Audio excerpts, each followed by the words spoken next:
কোন মানুষ মারা যায়, আমার নবীজি বলেন, দয়াল নবী রাসূল পাক সাল্লাল্লাহু আলাইহি সাল্লাম বলেন, ইন্নাল হাসানাতা ইউযহিবুনা সাইয়্যা। যখন কোন বান্দা ভালো কাজ করে তখন তার আমলনামা থেকে আল্লাহ খারাপ কাজগুলি কেটে দেয়। কিন্তু যেই ব্যক্তি মারা গেল সে তো আর ভালো কাজও করে না, খারাপ কাজও করে না, তাহলে তার গুনাহটা কিভাবে মাফ হবে?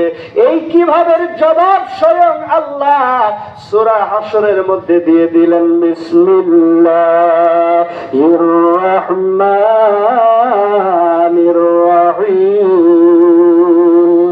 রব্বানা ইগফির লানা ওয়া লিইখওয়ানিনা আল্লাযীনা সাবাকুনা বিল ঈমান।